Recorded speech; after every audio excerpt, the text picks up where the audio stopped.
Kejriwal and Kejriwal party. जिस दिन से ये पार्टी बननी है, ये धोखेबाज पार्टी है। अन्ना को धोखा दिया, शाजिया इल्मी को धोखा दिया। ये जो आज कैंडिडेट है, कल तक जब हम उस मंच पर थे करप्शन वाले पे, तो ये सब उसको आरएसएस का आदमी बताते थे। आज इन्होंने अंदर का जो चोला था वो पहन लिया है और मैदान पे आ गए। आसिम मोहम्मद खान जमीनी आदमी है और जमीन से जुड़ा हुआ आदमी है। विकास का ये कह रहे हैं, कांग्रेस कहती है कि कोई, मैं आम पार्टी में कभी नहीं रहा, मैं अन्ना के मिशन में था। कहते हैं कि आम आदमी पार्टी अगर जो भी छोड़ के जाता है वो बीजेपी में क्यों जाता है? कांग्रेस भी तो है पार्टी। ये तो कांग्रेस में आया नहीं, ये तो कांग्रेस में आया। पूर्व विधायक कांग्रेस तो खत्म हो गई ना। ये लोग इस टाइप के मुद्दे से जनता को भटका रहे हैं। पहली चीज विकास होनी चाहिए, विकास पे बात होनी चाहिए, जो करने से पीछे हट रहे हैं। मनीष भाई ने कहा कि बहुत हमने अच्छा काम किया। मनीष भाई के कॉलोनी में आज पीने का पानी नहीं है, नहाने का इवन ओखला की बात कीजिए आप। ओखला की बता रहा हूँ, जसोला उसी में आता है। मैं बिल्कुल जसोला में रहता हूँ। पानी पी के मत कोसिए। मैं इनको भी टाइम दे दूं। अच्छा, मैं उनको टाइम दे दूं, मैं फिर आपके पास आता हूं।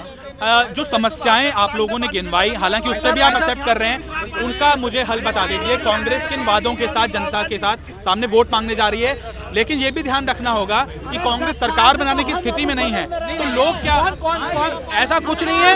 कांग्रेस पार्टी दोबारा से दिल्ली के अंदर एक बहुत अच्छी सीटों के साथ, मेजोरिटी के साथ आने वाली है, सरकार बनाने वाली दोबारा से। और मैं आपको बताता हूँ, आसिफ भाई पिछली बार 28,000 वोटों से चुनाव जीते थे। मैं आज आपके मंच के उससे दावा करता हूं कि आसिफ भाई अगर 35,000 वोटों से चुनाव जीत के नहीं गए तो नहीं, कोई बीजेपी में नहीं। बेबुनियादी बातें करते हैं, झूठ बोलते हैं और ये करते हैं। आसिफ भाई ने जो विकास किया है, कांग्रेस पार्टी ने जो विकास करा, सरिता विहार में जो अंडरपास, आप बताइए कि किसकी मेहरबानी है? आप की बाउंड्री, मैं से बात कर रहा हूँ भाई। आप ओखला की जनता से वोट मांगने जा रहे हैं, क्या वादे कर रहे हैं? देखिए, हम चाहते हैं कि हर मजहब के लोगों का मान और सम्मान के साथ ओखला विधानसभा क्षेत्र के अंदर रिहाइश हो, सबको सुरक्षा मिले, सबका काम हो, सड़कों का काम हो, पानी का काम हो। लेकिन मैं एक बात बता दूं, केजरीवाल जी की वेबसाइट के ऊपर खुद लिखा है कि पीएम मोदी सीएम केजरीवाल। तो बीजेपी का वास्ता इनका है या हमारा है? एक सवाल उन्होंने पूछा कि इतनी बुरी है बीजेपी, तो बीजेपी में जाने की अटकलें क्यों चल रही थी? कोई अटकल नहीं थी, ये झूठ बोल रहे हैं।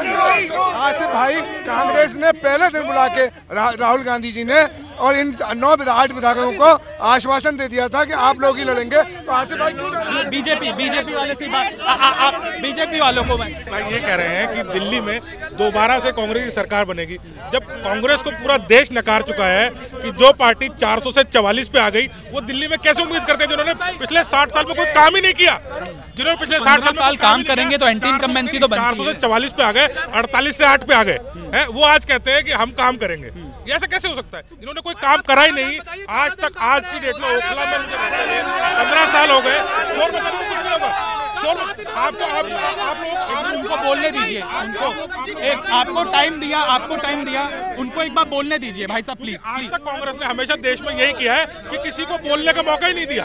आप बोलिए, ठीक है, बोलने का मौका नहीं। क्यों? कोई बोलना शुरू करे तो शोर मचा दो। किसी को बोलने का मौका ही नहीं देना चाहते। सीधी सी बात है। जिस पार्टी को पूरे देश ने नकार दिया, उसके बाद 4 जगह विधानसभा चुनाव हो गए। जम्मू कश्मीर, जहां कभी भी 6 से ज्यादा एमएलए नहीं हुए बीजेपी के, आज के डेट में वहां पे 25 एमएलए। कश्मीर, एक सवाल भाई साहब, एक सवाल मेरा है। ओखला की सीट माइनॉरिटी बहुल सीट है। मेरे में सवाल पूछ लीजिए। ऐसे में जब वो घर वापसी के मुद्दे ज्वलंत हो रहे हैं, तब क्या आपको लगता है कि माइनॉरिटी का वोट वहाँ पे नहीं है? ओखला में नहीं है। ठीक है, पहली बात। अगर देशव्यापी आप बात कर रहे हैं, मोदी की बात कर रहे हैं, तो इतने आरएसएस के किसी बीजेपी लीडर ने घर वापसी का कोई मुद्दा नहीं उठाया है। ठीक है, आप मुझे बोलने दीजिए। आप बोलने दीजिए, आप मुझे जनाब प्लीज बोलने दीजिए। या तो मुझे बोलने दीजिए, आप बोल लीजिए। घर वापसी का मुद्दा, पहली बात तो दिल्ली के चुनाव से उसका कोई लेना देना नहीं। ठीक, अगर किसी को लगेगा तो सही ना कि आप इतनी जगहों पर ऐसे चीजें कर रहे हैं, दिल्ली में भी कर सकते हैं। दिल्ली में कैसे करेंगे? क्यों करेंगे? दिल्ली का चुनावी मुद्दा आप ये देख लीजिए, पूरे देश की राजनीति और दिल्ली की राजनीति अलग अलग है। दिल्ली में हर आदमी पढ़ा लिखा है, हर आदमी समझदार है, कार में चलता है, एसी में बैठता है। ऑब्वियस बात, उसको बुनियादी जरूरतों की जरूरत है कि उसका बच्चा अच्छे स्कूल में पढ़े, उसकी सड़क पे गाड़ी अच्छी हो, उसका घर में पानी आए, बिजली आए। कांग्रेस आम आदमी पार्टी के पास तो सिर्फ 49 दिन का एक्सपीरियंस है, वो भी एक कैसी सरकार चली थी वो आप सबको पता है। कांग्रेस जो बोलती है हमने 60 साल में कुछ किया, 60 साल में क्या किया वो आप सबको पता है, कुछ नहीं किया। मैं 15 साल से ओखला में रह रहा हूँ, आज आसिफ भाई जिंदाबाद के नारे लगा रहे हैं, बहुत अच्छी बात है आज आसिफ भाई कांग्रेस में। पर पिछले एक मिनट आप जीते या हारे वो फैसला यहाँ नहीं होगा। क्या कारण है कि ओखला में आज तक बीजेपी जीत नहीं पाई और कांग्रेस का ये गढ़ बना रहा है? कोई बात ही नहीं कर रहा हूँ, मैं कर रहा हूँ कांग्रेस के नाम पे।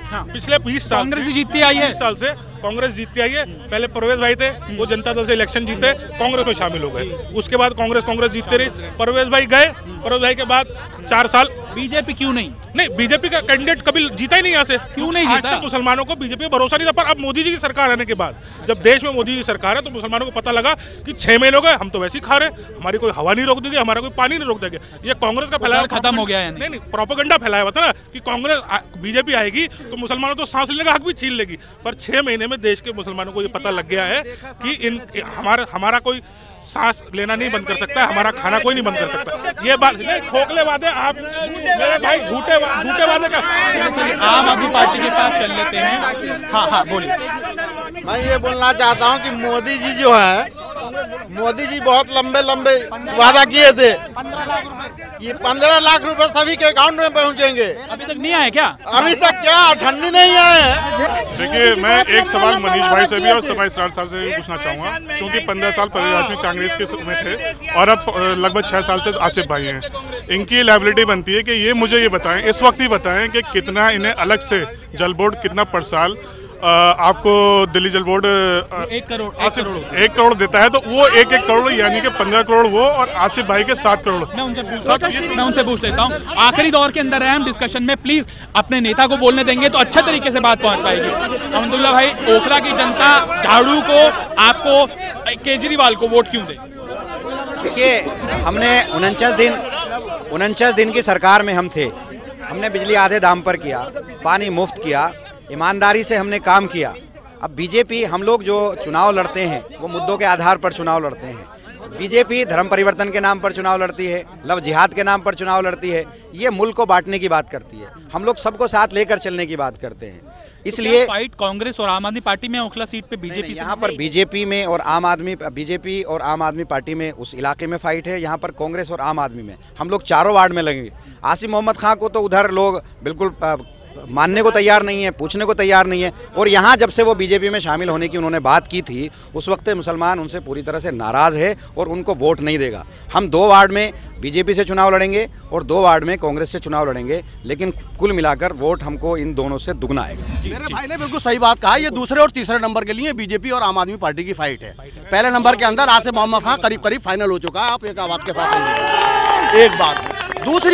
दूसरी बात ये बता दूं कि हम जो चुनाव लड़ रहे हैं किसी मजहब के आधार के ऊपर नहीं लड़ रहे, किसी भेदभाव के ऊपर नहीं लड़ रहे, किसी क्षेत्रवाद के ऊपर नहीं लड़ रहे। हम विकास के नाम के ऊपर लड़ रहे हैं, भाईचारे के ऊपर लड़ रहे हैं, मोहब्बत के ऊपर लड़ रहे हैं, इलाके के अंदर भाई से भाई के जोड़ने का काम कर रहे हैं। और केजरीवाल जी का खुद का यह नारा है कि पीएम मोदी, सीएम केजरीवाल। तो कांग्रेस को वोट क्यों दे दिल्ली की जनता, ओखला की जनता? ऐसा ओखला की जनता कांग्रेस को वोट इसलिए दिए क्योंकि यहाँ पे जो चुनाव है वो विकास का चुनाव है, काम का चुनाव है। यहाँ पे कोई जात बिरादरी का, हिंदू मुसलमान का चुनाव नहीं है। और आसिफ मोहम्मद खान ने महारानी बाग से लेकर के आली गांव तक विकास ही विकास कराया है, रोड बनवाए हैं, जनता के काम आए हैं और हमेशा 24 घंटे जनता के लिए खड़े होते हैं। इसलिए यहाँ का आवाम जमीन के आदमी से जुड़े हुए लोग को, आदमी को पसंद करता है और उसी को वोट देगा। वो कहते हैं कि डिबेट में क्यों नहीं आते आसिफ भाई? डिबेट में क्यों नहीं आते? डिबेट में सबसे ज्यादा जाने वाला आदमी अगर कोई है तो आसिफ मोहम्मद खान है।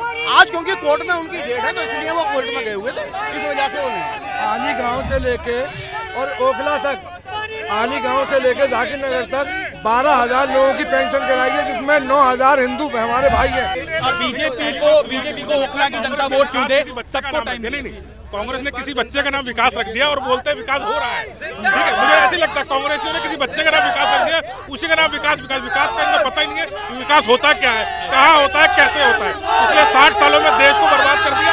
सिर्फ चोर मचाना आता है, चोर मचाएंगे और सारी जिंदगी चोरी मचाते रहेंगे। काम करना है तो बीजेपी देखेगी और बीजेपी ने 6 महीने में दिखा दिया है कि देश के अंदर कैसे विकास हो रहा है और किस तरीके से। इनको सिर्फ शोर मचाना आता है और सिर्फ चिल्लाना आता है। ये चिल्लाएंगे और चिल्लाते ही रह जाएंगे, क्योंकि विकास जो है ना, विकास किसी पेड़ पे नहीं लगता कि आप जाओ तोड़ो, उसके लिए काम करना पड़ता है। घर में वीआईपी तरीके से बैठ के जिस तरीके से इनके नेता राजनीति करते हैं, 5 स्टार होटल में बैठ के 5 रुपए में आम आदमी पेट भर सकता है, ये कांग्रेस की देन थी। 5 रुपए में 5 रुपए की मूंगफली नहीं खा सकता आदमी, ये कहते 5 आदमी पेट। आप क्या बोलना चाहेंगे? एक आम आदमी को ओखला की आवाम है उसको सिर्फ 3 चीज चाहिए। सुन लीजिए, तीनों सुन लीजिए। बेसिक, स्वास्थ्य, शिक्षा और सुरक्षा, यही 3 चीज है। और सड़कें जो बनी हैं, आप जाके देखिए, सारी सड़कें 15 दिन में हंसती हैं, खिलखिला के हंसती हैं, उनकी कंक्रीट निकल रही है। जितने भी सीवर के पाइप हैं वो मोटरसाइकिल के चक्के से टूट जाती हैं। अब आप किसी पार्टी को सपोर्ट कर? मैं एक ऐसी सरकार को सपोर्ट करना चाहता हूं जो ईमानदार हो, जो ग्राउंड पे एग्जीक्यूट करे और अपनी जनता से इंटरेक्ट करे, हवा में बातें ना करे, हमने ये किया, हमने वो किया।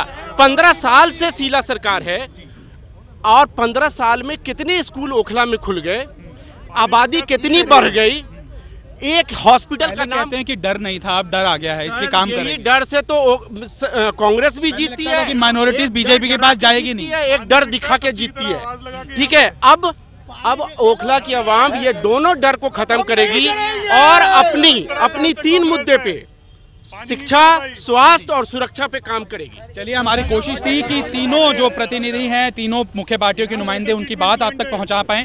फैसला आपको करना है, अपने वोट की चोट किस पर देते हैं और अपने वोट का अधिकार किसको देते हैं। टोटल न्यूज की खास पेशकश असेंबली एक्सप्रेस दिल्ली की अलग अलग विधानसभाओं से आगे भी जारी रहेगी। नमस्कार।